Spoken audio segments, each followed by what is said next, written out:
I'm really privileged and honored to have the opportunity to welcome each and every one of you here to this momentous occasion. I'd like to start off by thanking a couple people that you'll see today and that have also been instrumental in the program's development over the last 5 years. I'd like to thank Dr. Nicole Bassa, who we'll hear from a little bit later, but Nicole can give you a little hand wave. She's currently the medical director of our bariatric program, and she's been instrumental in today's work of today's program, and has provided a tremendous amount of leadership to the hospital and to the patients that have been blessed by her services over the last few years. Also, with any good female surgeon like Dr. Bassa, there's a male surgeon as well right behind her. So her husband is here, Alan. Dr. Abondo, Alan Abondo is here. Is Alan here? Is he right? There he is. Okay, good. And their new baby, Luke. This is Luke's first style show as well. And he actually, we compared outfits, and Luke has a pocket square. So he one-upped me already. So I'm actually kind of upset about that, but I'll get over it.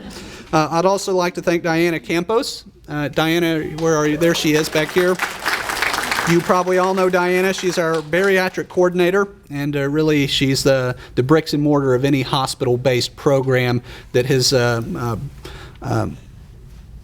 been the mortar between the surgeon's offices as well as the hospital services, and really oftentimes referred to as the patient navigator through oftentimes a complex process. So thank you, Diana, for being here.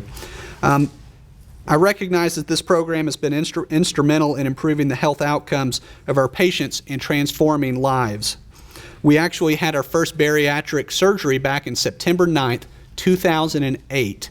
And to date, I'm happy to announce that we've done over 112 surgeries. So congratulations to the surgeons, the staff, and each one of you that have been privy to that success. However, long-term success is not possible with surgery alone.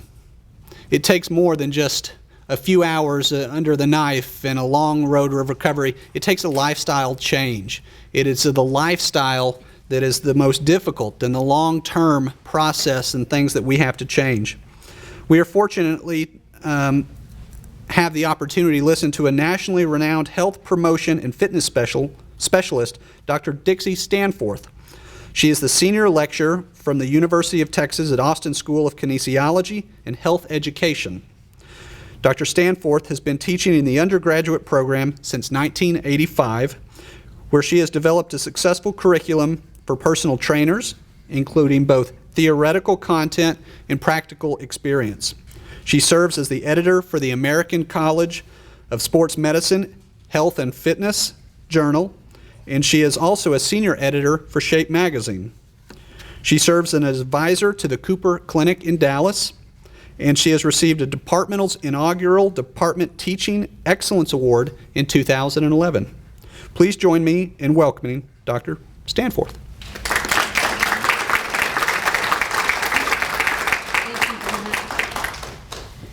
So I'm delighted to be invited to share a little bit about the lifestyle of health and fitness with you all today.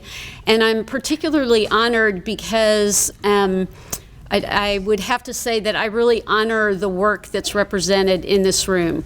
I have a personal training business in addition to my teaching, and I know how hard it is to lose weight through diet and exercise, through surgical intervention or medication. You are to be commended for the work that you've done, and the celebration here today is really well deserved because you have done what not many people are able to do. So I think you should give yourselves a big round of applause. Let's see.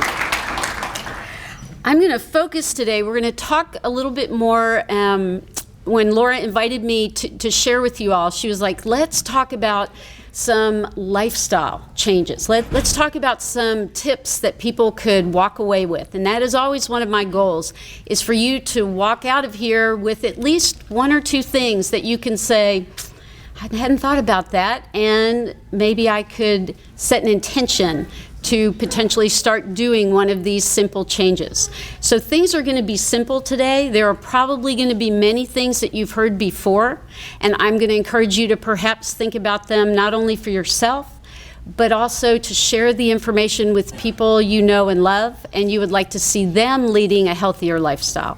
So it isn't just for you today, but also to begin to increase your sphere of influence in sharing this type of information. Let's see if I can get this to work. First, how many of you do exercise regularly? Let me see. Hands up. Communication, yeah, let's see. So most people, most hands are going up around the room. How many of you enjoy exercising? Not as many hands going up around the room. And so when you think about exercise, a lot of times what makes it difficult for people is they haven't yet found something that they really enjoy doing. Find it. Because there's something out there that will be fun for you to do. And if you enjoy doing something, there's a much greater likelihood that you're going to continue to do that. My students give me cards all the time because I love to make slides. And I love this picture of this woman doing the hula hoop.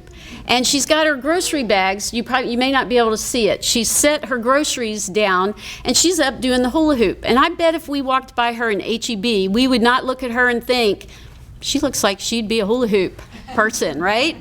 That wouldn't probably cross your mind. And yet, out of all the things she could do, she saw that hula hoop, puts the groceries down, and is like, okay, I can do this. So one of the goals is to find, I call them hula hoop moments. What are the things that you love to do? I bet she was the 7th grade hula hoop champion. And she saw that hula hoop, and she remembered how fun it was. She knows that she was good at doing the hula hoop, and lit her up. She's like, I am ready to do this. So encourage you to look for those things that you enjoy doing. If you don't like doing a little bit of something, you will never do a lot of it. And so if you're trying to increase your minutes spent in physical activity, if what you're doing a little bit of isn't enjoyable, probably difficult to make that shift to doing a lot of it. So really encourage you to explore different forms of activity and look for ways to investigate. Maybe a Zumba class, maybe doing a different type of organized activity than you've ever tried before, and incorporate that into your lifestyle. Second idea is to move more and sit less. Just become more physically active in your everyday life. Physical activity doesn't have to be going to the gym or putting on your tennis shoes and walking in your neighborhood. Any activity you do is going to have health benefits. All of it counts.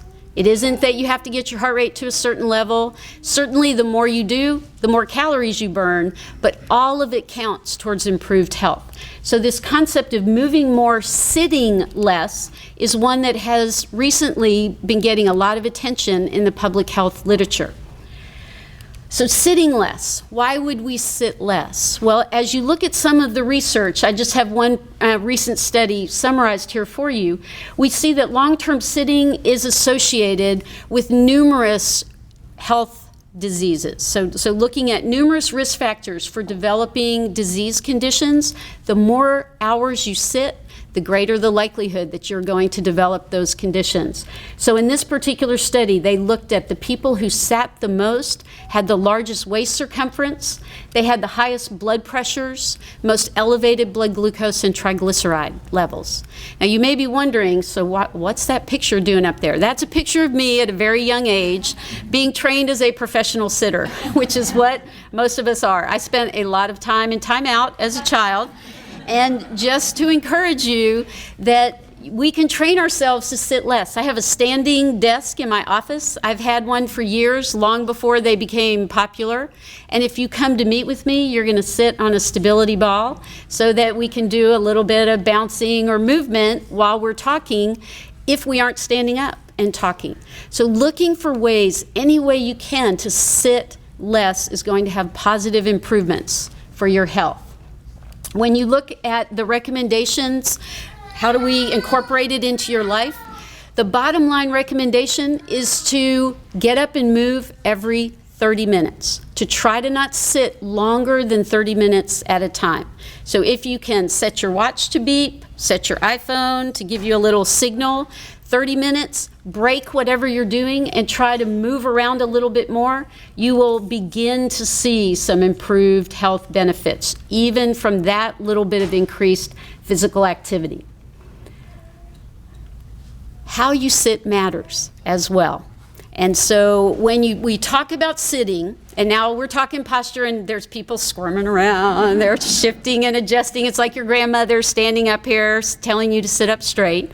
How you sit really does matter. And if you are going to be sitting for extended periods of time, you increase your risk of developing chronic back problems. Anybody here have back issues? How you sit plays a big role in the development of low back pain in particular. So how should you sit? Well, the problem with chairs is that they pull you back into the chair and they put you into a slightly forward flexed posture, which puts a lot of stress on the lumbar spine. So try this with me for just a second. Sit up tall and away from your chair back. This one I really need to be able to get away from. Oh, maybe I could do this. Can I do that without falling off? Okay, sit up tall. Lift your ribs away from your hips. So create some space between your ribs and your hips. And what happens when you do that? Your chest opens, you tighten your abdominals just a little bit, and you start to activate a deep core muscle. You can turn sitting into an exercise for your deep core if you sit like this. If you sit like this, you're not activating the muscles of your deep core. How long could you sit like this? As long as you're mindful about it. These are endurance muscles. They're postural muscles. So increasing your mindfulness about how you're sitting can really have an impact on your health. And I know we're going to get to see the models on the runway. When you think about one way to even make yourself just look like you've lost weight is to focus on your posture. Standing tall, creating space between the ribs and the hips, pulling in the abdominals just a little bit. You can download apps for everything, as I'm sure you know. And this little LumoBack app is amazing. You set the app on your phone for neutral posture. Good upright posture where you're maintaining the 3 curves of your back. You set the phone for your spine and then you put it in your pocket. And if you come out of neutral posture, what's going to happen? The phone goes, and it reminds you, oh, I committed to sit up, turn sitting into a deep core exercise. You get that little bit of a reminder every time you come out of neutral and put that additional load on your low back. So lots of apps out there that can help you make some changes like this. These are some of my students. And because I talk about sitting on a stability ball, I never want to talk about seated postures and leave you with the impression that simply sitting on a stability ball makes it an exercise. Because look how they're sitting. This is not good posture. And they're young. Both of them are 20. They said I could use their pictures, and I didn't even tell them I'd put a little blue smiley face on it. But look what's happening with their spine. Anytime you sit for extended periods of time, you are potentially affecting the health of your back and limiting your ability to stay physically active for years and years down the road. So how you sit, if you leave today with nothing else, thinking about how to turn sitting into a deep core exercise to protect your back would be some really good information to take away. Then, the idea of small steps. Little bits of activity. Not trying to think you're going to run a marathon, but what are little things that you can do? In my world, we have this thing called a dose response, where more is better. The more minutes of activity, the more calories you burn. But anything is better than nothing. And just because you can't meet the minimum guidelines, you don't want to say, well, I can't do it today, so I might as well not do anything. Every minute, every step counts. So even small change is going to potentially help you make a big difference. So one suggestion in making small changes, instead of thinking about having to start exercising, is kind of flipping the frame and saying, instead of starting exercising, which can seem daunting, what if you thought about quitting being sedentary? Just quit sitting so much. Just quit being sedentary and get up and be more physically active. For many people, that's an easier shift to make because they can say, I can stop being sedentary because all I have to do is get up and move. I don't have to join a gym or get X number of minutes a week. So that would be one suggestion to kind of shift the frame in your mind. And one of the things that does is it makes some of your choices a little bit easier. Your willpower functions like a muscle. And you can train your willpower to be stronger. But oftentimes we exhaust our willpower by having to say, I've got to do this, I have to force myself to do that, no, I can't eat that.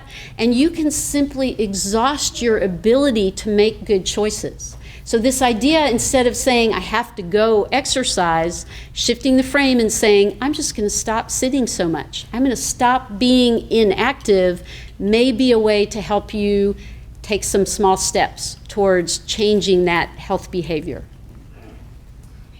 Ideas on how to be a quitter instead of starting an exercise program. I have a few listed here. Look at things you do regularly. If you watch TV, get up and move during the commercials. Give yourself some specific points where you're going to say, every time a commercial comes on, I'm going to get up and move. I have personal training clients where I get them to commit to anytime they are talking on the telephone, they are not sitting down. They are going to get up and walk while they're on the phone. Years ago, we couldn't do that because we were anchored to the wall, right? And we could get about 2 steps away and we'd have to come back. But with cell phones, you don't have to sit when you talk. So look for things that you do regularly that you could build into your lifestyle to burn some extra calories and become more physically active day in and day out. In my office, we move the printer to the far end of the hallway. I think I get 10,000 steps a day just going back and forth to the printer. Every time I need to print, I have to walk all the way down to the end of the hallway. So looking for ways you can build physical activity into just your everyday routines can be a great way to increase the number of calories you burn every day without even thinking about exercise. Improved mood. The research on how physical activity affects your mood is fascinating. The greatest benefits happen in the first 5 minutes of exercise. And in fact, longer bouts of exercise actually don't see the same type of positive mood response as short bouts of exercise. So when you start thinking about small steps, if you're feeling a little down or you're having a hard day, 5 minutes. Put a song on and dance. Go for a little bit of a walk in a green space. Being in a green space can be really helpful to your mood. But realize that just 5 minutes can have a positive impact on your emotional health. We're not talking calories burned and we're not talking about shifting your maximal oxygen consumption. But for many of us, our emotional state affects how we eat and our willingness to exercise. So 5 minutes regularly, once or twice an hour, could make a huge difference in your ability to continue to make good choices as the day goes by. Little bits. So I know I'm a health and fitness expert, and I definitely acknowledge that when we talk about exercise, more is better in terms of calories expended. But the bottom line is that you want to move as much as you can, and learning ways to build it into your day is potentially one way to improve all of your health outcomes. I'm going to suggest that you think about, you'll see this all the time in our world, the power of one. Make one change at a time. Choose one thing that we've talked about, whether it's 5 minutes, that you're going to try to get 5 minutes of movement each hour, or that one thing. Every 30 minutes, you're going to get up and you're going to move a little bit. Or one thing, you're going to find something in your routine, everyday life, move the printer down the hallway. Find something that will help you without having to think about it or make a choice about it. Find those things that you can start to begin to build into your day and do one of those things. And once you do that one thing successfully, then it's become a habit, then you do the next thing. You choose the next one thing that you're going to do. So rather than thinking about some big program, start looking at these little one things that you can tackle and succeed at and potentially make the biggest changes in terms of your lifestyle and in terms of lifelong health and fitness benefits. So I think I would open it for questions for a few minutes. If anybody has questions about health and fitness, I think we got a little bit of a late start, and so we won't go long with this, but anything that comes to mind that I could help you with, anything that we've talked about?